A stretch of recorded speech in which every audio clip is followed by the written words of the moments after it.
Deep in the hills of Myanmar's Shan state, far from the battlegrounds of the country's ongoing civil war, farmers scorch the earth, not to destroy, but to grow their crops.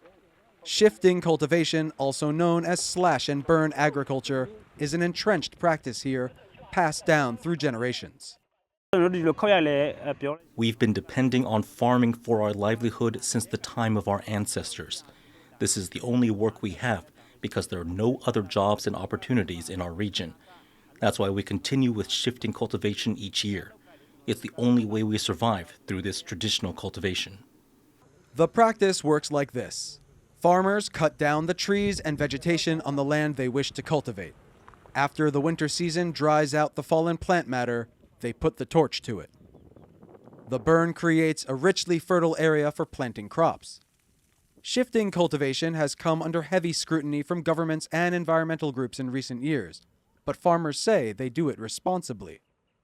While logging and burning cause deforestation and harm the environment, we have our own rules and regulations to prevent this deforestation. We only cut trees and burn the same fields once every 10 years. During that time, we let the trees grow back on the mountains, and after 10 years, we repeat the process. Agricultural burning is widespread in Southeast Asia.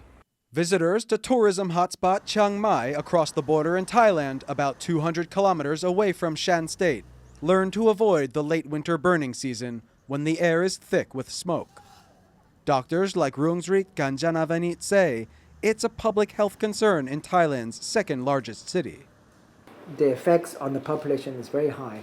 Unlike if you have, say, if you smoke, then okay, your risk of having heart attack might goes up 2-3 times, but not everyone smoke. But here, although the risk itself is not as high as smoking, you have to multiply by the exposure rate, which is 100% because everyone breathes. Yes. Back in Myanmar, local leaders say there's no way around slash and burn. As the Kayan people, we have relied on shifting cultivation and see no alternative ways for the future due to a lack of technology and essential abilities to switch to other farming methods. The villagers here subsist on the crops they grow on the hillsides, like rice, corn, and chili peppers. They hold ceremonies and celebrations for the burn. And some say the environmental effects of sending whole hillsides up in smoke isn't all that bad. When we burn the fields in the mountains, it's only for about an hour, not the whole day or week. The smoke dissipates within that hour, and we believe this short period of burning does not significantly contribute to pollution. The haze may drift elsewhere, but locals say the practice isn't going away anytime soon. Amid the instability of civil war in a nation where half the population lives in poverty, the farmers here just don't have the resources to live any other way.